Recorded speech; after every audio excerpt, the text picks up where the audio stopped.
اليوم يئس الذين كفروا من دينكم فلا تخشوهم واخشون اليوم أكملت لكم دينكم وأتممت عليكم نعمتي ورضيت لكم الإسلام دينا. بسم الله الرحمن الرحيم. الحمد لله رب العالمين وصلى الله على محمد وآله الطاهرين ولعنة الله على أعدائهم أجمعين إلى قيام يوم الدين. وقال سبحانه وتعالى هو الذي بعث في الأميين رسولا منهم يتلو عليهم آياته ويزكيهم ويعلمهم الكتاب والحكمة وإن كانوا من قبل لفي ضلال مبين. ہماری گفتگو کا موضوع نبوت کہ جو اصول دین میں سے تیسری اصل ہے. اب تک ہماری گفتگو انبیاء علیہ السلام کے بارے میں رہی اور زیادہ تر گفتگو تھی نبوت عامہ کے سلسلے میں. نبوت عامہ اور نبوت خاصہ کے بارے میں پہلے بھی آپ کی خدمت میں عرض کیا کہ نبوت عامہ سے مراد کہ انبیاء علیہ السلام سے متعلق موضوعات اور ایسے موضوعات کہ جن کا تعلق کسی خاص نبی سے نہیں بلکہ تمام انبیاء سے ہے. مثال کے طور پہ اللہ سبحانہ و تعالیٰ کی جانب سے ایک لطف و کرم ہے کہ وہ انبیاء علیہ السلام کو مبعوث فرمائے. وہ انبیاء انسانوں میں سے ہوں گے. ان انبیاء کی کیا شرائط ہیں, ان انبیاء کی کیا صفات ہیں, ان انبیاء کی تعداد کتنی ہے, کون سے نبی بڑے مقام پر فائز ہیں. یہ سارے موضوعات نبوت عامہ میں زیر بحث لائے جاتے ہیں. نبوت خاصہ سے مراد انبیاء علیہ السلام کے نام, کون کون سے انبیاء, کتنے انبیاء کا ذکر قرآن مجید میں ہے اور وہ انبیاء کے جن کا ذکر روایات میں ہے, کس زمانے میں تھے, کس نبی کا کون سا معجزہ ہے, کس نبی پہ کون سی کتاب نازل ہوئی. جب کسی خاص نبی کے بارے میں گفتگو ہو تو کہا جائے گا نبوت خاصہ. ہمارا یہ عقیدہ ہے کہ تمام انبیاء حضرت آدم سے لے کے حضرت خاتم سے پہلے کہ تمام انبیاء کو ہمیں ماننا ہے. ان پہ جو جو کتابیں نازل ہوئیں ان پر ایمان رکھنا ہے. جو جو ان کے معجزات تھے انہیں ماننا ہے. اگر وہ معجزات کہ جو انبیاء علیہ السلام نے انجام دیے ان کا ذکر قرآن مجید میں ہے تو بھی انہیں ماننا ہے. اور اگر ان کا انکار کیا تو یہ انکار ہوگا قرآن مجید کی آیات کا. لہذا ہر وہ معجزہ جس کا ذکر قرآن مجید میں ہے اور ہر وہ کتاب کہ جو انبیاء علیہ السلام پہ نازل ہوئی اور اس کا نام قرآن مجید میں ہے, اور ہر نبی کے وہ احوال کہ جس کا ذکر قرآن مجید میں ہے, ان سب پر ہمیں یقین رکھنا ہے. اور اسی طریقے سے اگر ثابت ہو جائے کہ حدیث صحیح میں کسی نبی کا ذکر ہے, یا یہ کہا جائے کہ اگر ہمیں علم ہو جائے کہ رسول اللہ صلی اللہ علیہ وآلہ وسلم اور پھر ائمہ علیہ السلام نے کسی نبی کا ذکر کیا اور ان کے حالات سے آشنا کیا تو کہا جائے گا اگر یقین ہو چکا ہے, فرض یہ کہ ہم سب فرض کریں کہ جی رسول اللہ صلی اللہ علیہ وسلم کی خدمت میں اور وہ کسی نبی کا ذکر کرتے ہیں, تو کہا جائے گا اب کیونکہ ہم نے ان سے ذکر سن لیا ہے تو ہم پر لازم ہے کہ ہم ان نبی کو بھی مانیں اور ان کی جو صفات ہیں انہیں بھی مانیں, جو ان کا معجزہ ہے اسے بھی مانیں, اور جو کتاب نازل ہوئی تو اسے بھی مانیں. لیکن اب کیونکہ احادیث صحیح بھی ہیں اور ضعیف بھی ہیں تو کہا جائے گا وہ روایات کہ جن پر اجماع ہے یا وہ روایات جو مشہور ہیں ان پر یقین ضروری ہے انبیاء علیہ السلام کے حوالے سے. باقی رہی گفتگو ان افراد کی کہ جن کی نبوت کے قائل دیگر ادیان ہیں تو ان کا ماننا ہم پر ضروری نہیں. زیادہ سے زیادہ یہ کہا جا سکتا ہے کہ اللہ سبحانہ و تعالیٰ کا ارشاد ہے وَلَقَدْ بَعَثْنَا فِي كُلِّ أُمَّةٍ رَسُولًا وَلِكُلِّ قَوْمٍ هَادٍ کہ ہم نے ہر قوم میں, ہر امت میں نبی مبعوث کیے, ہر قوم کے لیے ہادی ہے. تو بس ممکن ہے کہ یہ رسول ہوں لیکن ہم ان کی نبوت کا اقرار نہیں کر سکتے, ان کو نبی نہیں کہہ سکتے, فقط یہ کہہ سکتے ہیں کہ شاید ہوں شاید نہ ہوں. جناب آدم سے انبیاء علیہ السلام کا سلسلہ شروع ہوا اور ہر نبی نے اپنی قوم کے سامنے معجزات ظاہر کیے تاکہ ان کا یقین محکم ہو جائے کہ یہ شخص جس نے اللہ سبحانہ و تعالیٰ کی جانب سے پیغام لانے کا دعویٰ کیا ہے اس کا دعویٰ سچا ہے۔ انبیاء علیہ السلام کے معجزات ان کے حالات اور واقعات کو مد نظر رکھتے ہوئے تھے، ان کے زمانے کو مد نظر رکھتے ہوئے تھے۔ پہلے بھی جانب توجہ دلائی، جناب موسیٰ کے دور میں جادو کا زور تھا، تو لہذا معجزہ ایسا آیا کہ جو اس زمانے کی سب سے اہم چیز کو یعنی جادو کو باطل کر سکے۔ جناب عیسیٰ کے دور میں طب کا زور تھا، لہذا جناب عیسیٰ کا معجزہ ایسا تھا جو طب کے قوانین کو باطل کر سکے، اور طبیب یہ کہیں کہ جو کچھ انہوں نے کیا ہے وہ طب نہیں کر سکتی، وہ اللہ کی جانب سے۔ رسول اللہ صلی اللہ علیہ وسلم کے دور میں فصاحت و بلاغت تھی، لہذا جو سب سے بڑا معجزہ ہے رسول اللہ صلی اللہ علیہ وسلم کا وہ قرآن مجید ہے، اور یہ وہ معجزہ ہے کہ جس کی آج تک کوئی مثال نہیں لا سکا۔ رسول اللہ صلی اللہ علیہ وسلم کے معجزات بہت سارے ہیں۔ بعض دفعہ لوگوں کے ذہن میں آتا ہے کہ فقط قرآن مجید ہے، ایسا نہیں ہے۔ قرآن مجید ایک ایسا معجزہ ہے کہ جو اب تک جاری ہے، اور اب تک وہ معجزہ ہے، اور اب تک وہ چیلنج کر رہا ہے، اور اب تک لوگوں کی ہدایت اس کے ذریعے سے ہو رہی ہے۔ لہذا اور کتب کو جو دیگر ادیان سے تعلق رکھنے والوں کی ہیں، چاہے وہ اس وقت کی تحریف شدہ تورات ہو یا انجیل ہو یا زبور ہو، یا بعض وہ صحیفے ہوں کہ جن کا دعویٰ کرتے ہیں عیسائی یا یہودی کہ وہ ہمارے پاس ہیں، اگر انہیں دیکھا جائے تو واضح احساس ہوتا ہے کہ یہ وہ کتابیں نہیں ہیں، اور اگر ان کے ساتھ ساتھ قرآن کو دیکھا جائے تو احساس ہوتا ہے کہ واقعاً یہ اللہ سبحانہ و تعالیٰ کا قول ہے۔ قرآن کے معجزات اور عظیم جلوے نگاہوں سے پوشیدہ نہیں۔ قرآن ایک ایسا معجزہ ہے کہ جس کے آج بھی جلوے لوگوں کو عاجز کر رہے ہیں، اور در حقیقت وہ خود ایک مجموعہ ہے معجزات کا۔ ایک جانب فصاحت و بلاغت ہے، تو دوسری جانب وہ تعلیمات ہیں جو رہتی دنیا تک کے لیے بشر کے لیے کافی ہیں۔ ایک جانب آئندہ کی خبریں ہیں، تو سب سے اہم چیز معرفت خداوند تبارک و تعالیٰ کا بہترین خزانہ ہے۔ تو پہلا معجزہ رسول اللہ صلی اللہ علیہ وسلم کا، البتہ پہلے سے مراد کہ جو سب سے بڑا اور اہم معجزہ ہے وہ ہے قرآن مجید۔ معجزے کی تعریف جو ہم نے پہلے بھی بیان کی کہ دعوی نبوت کے بعد ظاہر کیا جائے اور ساتھ ساتھ ظاہر کیا جائے، پہلے دعویٰ ہو اور پھر اس کے اثبات کے لیے معجزہ ہو۔ اس معجزے میں شرط ہے کہ یا ساتھ ہو یا کچھ ہی دیر کے بعد ہو یا کچھ ہی دنوں کے بعد کا ہو سلسلہ۔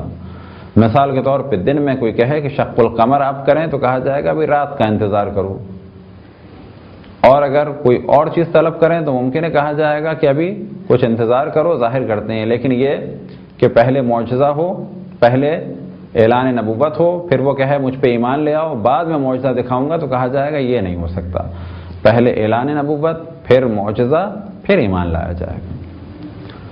لہذا مختلف معجزات رسول اللہ صلی اللہ علیہ وسلم سے صادر ہوئے کہ جن میں سب سے اہم قرآن مجید، اور قرآن مجید مختلف اعتبار سے مختلف زاویوں سے ہر دور میں دیکھا گیا، اور ہر شخص نے گواہی دی کہ جب بھی اسے پڑھا تو ایک نئی تازگی ہے، نئے مفاہیم ہیں، ایک نیا جلوہ نظر آتا ہے، ایک نئے طریقے سے اللہ کی معرفت ہوتی ہے، اور ایک عجب سکون ملتا ہے جیسے کہ اللہ سبحانہ و تعالی ہم سے بات کر رہا ہے۔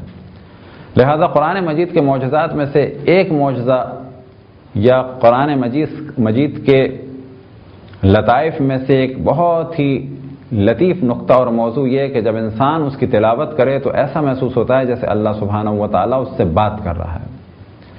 یہ کیفیت اور دیگر کتب میں نہیں۔ قرآن مجید کے موضوع پر انشاءاللہ بعد میں تفصیل سے بات ہوگی اور خداوند تبارک و تعالیٰ نے توفیق عطا فرمائی۔ اب اس جانب توجہ رہے کہ رسول اللہ صلی اللہ علیہ وسلم کے معجزات کم نہیں، بہت سارے معجزات ہیں، اور ان معجزات کا تعلق کچھ آپ کی ولادت کے فوراً بعد کا ہے، کچھ ولادت سے کچھ دن پہلے، کچھ ولادت کے بعد، کچھ ولادت کے ساتھ، اور پھر یہ سلسلہ چلتا رہا یہاں تک کہ اعلان نبوت کے بعد۔ اب وہ معجزات کہ جو اعلان نبوت سے پہلے ہوئے، تو کیا وہ معجزات کی تعریف پر پورے اترتے ہیں؟ تو کہا جائے گا کہ معجزات کی تعریف میں سے ایک شرط یہ ہے، معجزات کی شرائط میں سے ایک شرط یہ ہے کہ پہلے دعوی نبوت ہو یا دعوی امامت ہو، اس کے اس بات کے لیے ہو۔ تو کہا جاتا ہے کہ اس قسم کے تمام واقعات کو مجازاً معجزہ کہا جا سکتا ہے، البتہ یہاں پر ان واقعات کو معجزہ کہا جا سکتا ہے۔ کیوں؟ کہ یہ تمام واقعات رسول اللہ صلی اللہ علیہ وسلم کی شخصیت کو اور ان کی عظمت کو پہچانوانے کے لیے تھے۔ گو کہ انہوں نے دعوی نبوت نہیں کیا تھا، لیکن ان کی نبوت کی راہ کو ہموار کرنے کے لیے تھے، تاکہ ایسا نہ ہو کہ اچانک لوگ کہیں کہ اس ہستی میں اتنے فضائل ہیں، ہمیں تو نہیں معلوم تھا۔ لہذا ایک جانب رسول اللہ صلی اللہ علیہ وسلم کو کفار عرب اور کفار قریش صادق اور امین کہتے تھے، تو دوسری جانب یہ چیز بھی واضح ہو جائے کہ وہ رسول اللہ صلی اللہ علیہ وسلم کی بہت ساری کرامتوں کو دیکھ چکے تھے، لیکن جب آپ نے اعلان نبوت کیا تو کچھ ایمان لے آئے اور ایک بہت بڑی تعداد مخالف ہو گئی۔ وجہ کیا ہے؟ کہ دنیا کی رغبت اور دنیا کی محبت انسان کو حق پہ چلنے سے روکتی ہے، اور اللہ کی راہ پہ چلنے سے شیطان ان وسوسوں میں مبتلا کرتا ہے کہ انسان صراط مستقیم کو بعض دفعہ پہچان نہیں پاتا، اور بعض دفعہ ایسا بھی ہوتا ہے کہ پہچان لے تو صراط مستقیم پر چل نہیں پاتا۔ بعض دفعہ حق کو پہچاننے سے قاصر ہو جاتا ہے اپنے اعمال کی وجہ سے، اور بعض دفعہ حق کو پہچان کے انکار کر دیتا ہے فوائد دنیا کے لیے۔ تو یہی سب کچھ ہوا رسول اللہ صلی اللہ علیہ وسلم کے پہچاننے میں، کہ لوگوں نے پہچان تو لیا لیکن انکار کیا۔ یہود و نصارہ کی ایک تعداد جو مکے میں آباد تھی، ان کے آباد ہونے کی وجوہات میں سے ایک وجہ یہ بیان کی جاتی ہے کہ مکے اور مدینے میں جو یہود و نصارہ آ کے آباد ہوئے تھے، وہ آباد ہی اسی لیے ہوئے تھے کہ انہیں معلوم تھا کہ یہاں سے ایک نبی مبعوث ہوگا، لہذا وہ یہ چاہتے تھے کہ جب وہ نبی مبعوث ہو تو ہم اس کے ساتھ ہوں، لیکن وہ سمجھتے تھے شاید وہ ہم میں سے ہوگا۔ لیکن جب انہیں احساس ہوا کہ وہ نبی تو مبعوث ہو گیا لیکن وہ ہم میں سے نہیں ہے، خصوصاً عیسائی اور یہودیوں کے لیے خاص موضوع ہے۔ عیسائی اور یہودیوں میں خاص اصطلاح ہے اسحاقی اور اسماعیلی۔ ہمارے عام طور پہ اسماعیلی کہا جاتا ہے پرنس کریم آغا خان کے ماننے والوں کو، لیکن جب یہودی اور عیسائی کہتے ہیں اسماعیلی تو اس سے مراد ہوتی ہے جناب اسماعیل کی نسل سے۔ جناب ابراہیم کے دو فرزند تھے، ایک جناب اسماعیل اور ایک جناب اسحاق۔ جناب اسحاق کے فرزند تھے یعقوب، اور ان کا لقب تھا اسرائیل، اور جو ان کی اولادیں تھیں وہ سب کہلائیں بنی اسرائیل۔ ان کے درمیان ایک خاص تعصب تھا، یہ مقدس سمجھتے تھے اور بلند درجے پر فائز مانتے تھے فقط ان افراد کو جو جناب اسحاق کی اولاد نسل میں سے ہوں۔ لہذا یہ سمجھتے تھے کہ بہت سارے انبیاء تو جناب اسحاق کی نسل سے آئے، تمام انبیاء بنی اسرائیل جناب اسحاق کی نسل سے تھے۔ اب وہ یہ سمجھتے تھے کہ شاید آخری نبی بھی ہماری ہی قوم یعنی بنی اسرائیل سے ہوگا۔ اب وہ انتظار تو کر رہے تھے آخری نبی کا، لیکن انہیں بہت زیادہ اس وقت صدمہ ہوا جب معلوم ہوا کہ آخری نبی کا تعلق جناب اسحاق کی نسل سے نہیں بلکہ جناب اسماعیل کی نسل سے ہے۔ وہ اسحاقی نہیں بلکہ اسماعیلی ہیں۔ اب یہ کیفیت ہوئی کہ پہچاننے کے بعد بھی انہوں نے انکار کیا اور مقابلہ کرتے رہے، یہاں تک کہ آج تک عیسائیوں اور یہودیوں کی خاص شدت ہے اسلام کے خلاف۔ اور ان دونوں میں کہا جا سکتا ہے کہ یہودی زیادہ سازش کرتے ہیں، زیادہ شدت سے ہماری مخالفت کرتے ہیں بنسبت عیسائیوں کے، اور اس کا ذکر قرآن مجید میں بھی ہے۔ انشاءاللہ کبھی ان موضوعات کو بعد میں تفصیلاً جداگانہ عرض کیا جائے گا۔ تو رسول اللہ صلی اللہ علیہ وسلم نے مختلف معجزات دکھائے اعلان نبوت کے بعد، اور بعض ان کی کرامتیں تھیں، اور در حقیقت اس کا تعلق بھی اسی عنوان سے ہے کہ رسول اللہ صلی اللہ علیہ وسلم کو پہچانا جائے۔ لہذا یہ پہچان کا سلسلہ آپ کی ولادت کے ساتھ ساتھ بلکہ اس سے بھی پہلے ہوا۔ جناب آمنہ بنت وہب صلوات اللہ وسلم علیہ فرماتی ہیں کہ جب میں حاملہ ہوئی، رسول اللہ صلی اللہ علیہ وسلم میرے شکم میں تھے، تو کبھی مجھے درد کا احساس نہیں ہوا، اور جب مجھے گھبراہٹ ہوئی تو میں نے دیکھا کہ ایک پرندہ آیا کہ جو در حقیقت ایک فرشتہ تھا، اور اس نے آ کے پر میرے سینے پہ پھیرا تو مجھے سکون ہو گیا۔ اسی طرح سے وہ فرماتی ہیں کہ جب ولادت ہونے والی تھی تو میں نے کیا دیکھا کہ ایک دم سے ہر جانب ایک نور پھیل گیا، ایک پردہ پڑ گیا، اور ایسا نور پھیلا کہ میں دمشق کے یعنی شام کے محلوں کو دیکھ رہی تھی، اور حتیٰ جو اس میں چراغاں تھا اس تک کو دیکھ رہی تھی۔ یہ نور کیسا تھا؟ یہ نور ایسا تھا کہ فقط روشنی نہیں بلکہ اس میں مختلف جگہ دنیا کا منظر جناب آمنہ بنت وہب سلام اللہ علیہ کی نگاہوں کے سامنے تھا۔ وہ فرماتی ہیں کہ اسی دوران مجھے بشارت ہوئی اور عاطف غیبی نے ندا دی کہ اے آمنہ، دنیا کی بہترین مخلوق، بہترین فرد تم سے متولد ہوا۔ تو بعض جگہ یہ روایتیں ہیں، اور اس کے بعد وہ فرماتی ہیں کہ نور پھیل گیا، رسول اللہ صلی اللہ علیہ وسلم نے ذکر خداوند تبارک و تعالیٰ کیا، آسمان کی جانب دیکھا۔ اسی طرح سے ایک اور روایت جناب عبد المطلب علیہ السلام سے نقل ہوئے، فرماتے ہیں کہ میں خانہ کعبہ کے پاس سو رہا تھا، میں نے ایک دم سے کیا محسوس کیا کہ خانہ کعبہ اپنی جگہ سے اٹھا اور کچھ فاصلے پر آگے بڑھا۔ میں نے دیکھا کہ وہ مقام ابراہیم کی جانب پہنچا، اور وہاں پر اللہ سبحانہ و تعالیٰ کا شکر ادا کیا، اور اس کے بعد خانہ کعبہ سے ندا بلند ہوئی کہ اے محمد کے رب اور میرے رب، تو نے مجھے بتوں اور بت پرستوں کی نجاست سے پاک اور پاکیزہ کر دیا۔ تقریباً اس مفہوم کے جملات کہے، اور اسی دوران فرماتے ہیں کہ میں نے کیا دیکھا جناب ابو طالب کہ مکے کے پہاڑ اپنی جگہ سے اٹھے اور خانہ کعبہ کی جانب آئے۔ پھر میں نے ایک دم سے گھبرائے کیا دیکھا کہ ایک بادل سا آیا اور ایک نور پھیلا، اور یہ بادل جناب آمنہ بنت وہب کے گھر کی جانب گیا۔ تو میں دوڑتا ہوا وہاں گیا، میں نے آمنہ بنت وہب سے کہا کہ کیا تم نے دیکھا؟ کیا میں خواب تو نہیں دیکھ رہا ہوں؟ کیا یہ حقیقت ہے یا خواب؟ تو جناب آمنہ بنت وہب نے کہا کہ ہاں، اور خبر دی کہ ابھی ابھی ولادت ہوئی ہے ایک فرزند کی۔ اور پھر انہوں نے ارشاد فرمایا کہ جب ولادت ہونے والی تھی تو میں نے دیکھا کہ بہت ہی بلند و قامت کچھ انسان آئے ہیں، اور نور ہے ان کے ہاتھ میں، پانی کے کچھ برتن ہیں۔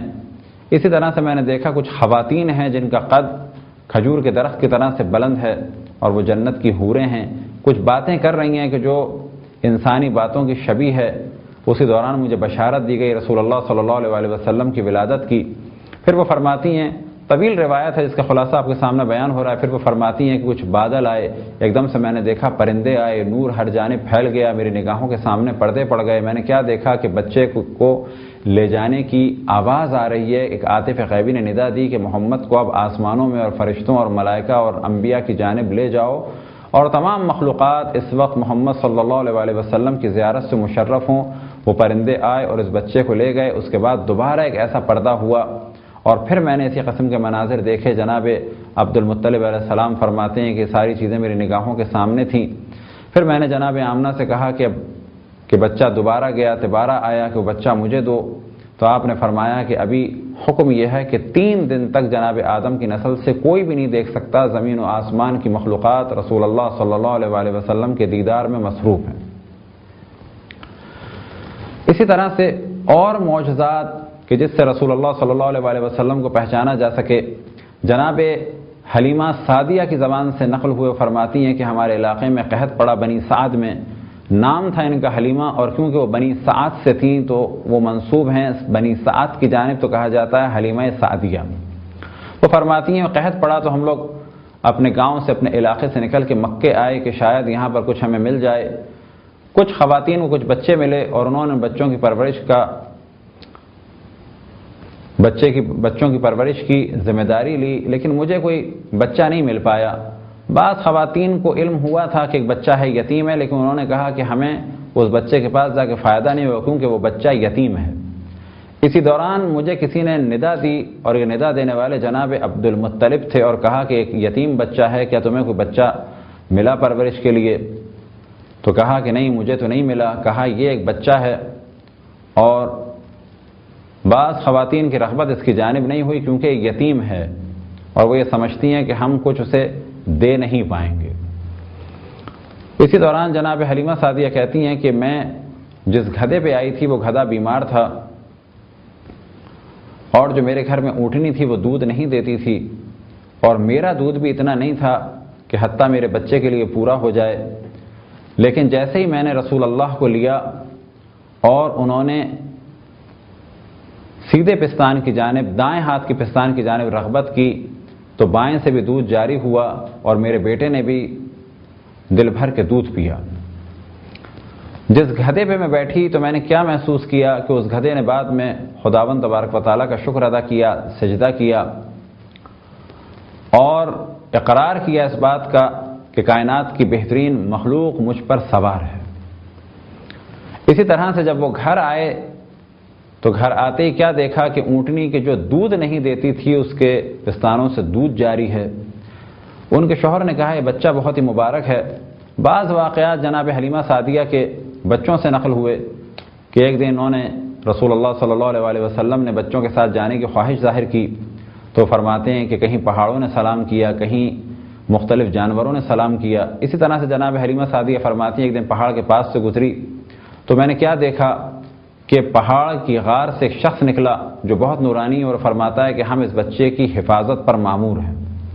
جناب حلیمہ سعدیہ فرماتی ہیں کہ کبھی بھی اس بچے کے کپڑوں کو میں نے نجس نہیں پایا، اور جب میں نے چاہا کہ اس کو نہلاؤں تو میں نے اس کو بالکل صاف ستھرا پایا، ایسا کہ جیسے کہ ابھی ابھی یہ بچہ نہا کے فارغ ہوا ہے۔ جب میں نے چاہا کہ لباس بدلوں تو کبھی ان کے جسم کو نہیں دیکھ پائی، اور ہمیشہ لباس بدلا ہوا تھا، کبھی مجھے نچلا لباس بدلنے کی ضرورت نہیں ہوئی، کیونکہ ہمیشہ جب میں نے بدلنا چاہا تو اول تو کبھی اس میں کسی قسم کی نجاست نہیں، اور اگر میں نے بدلنا بھی چاہا تو پھر میں نے کیا دیکھا کچھ دیر کے بعد وہ خود بخود بدل گیا۔ تو یہ کرامتیں رسول اللہ صلی اللہ علیہ وسلم کے بچپن سے صادر ہو رہی تھیں، سب دیکھ رہے تھے، سب گواہی دے رہے تھے، اور یہ سلسلہ جاری تھا آخر عمر تک، اور آج بھی یہ سلسلہ جاری ہے ان کی قبر مطہر سے شفا کی صورت میں۔ لہذا بعض دفعہ جب لوگ اعتراض کرتے ہیں کہ قبر پہ جانے کا فائدہ کیا ہے، تو ہمیشہ ہم یہ جواب دیتے ہیں کہ در حقیقت یہ قبر ہے رحمت للعالمین کی، اور وہ رحمت اپنے دور میں بھی تھے اور آج بھی ہیں۔ جس طرح سے ہم اللہ کی اور مخلوقات سے فائدہ اٹھاتے ہیں اور ان مخلوقات سے فائدہ اٹھانا شرک نہیں، بالکل ایسے ہی ہم رسول اللہ صلی اللہ علیہ وسلم کہ جن کو اللہ سبحانہ و تعالیٰ نے عالمین کے لیے رحمت قرار دیا، ہم ان سے اسی رحمت کا تقاضا کرتے ہیں کہ جو اللہ سبحانہ و تعالیٰ نے ان کو عطا فرمائی ہے۔ خداوند تبارک و تعالیٰ سے دعا ہے کہ بحق محمد وآل محمد ہم سب کو اپنے رسول، اپنی حجتوں، خصوصاً امام زمان علیہ السلام کی معرفت اور اطاعت کی توفیق عطا فرمائے۔ وصلی اللہ علی محمد وآلہ الطاہرین۔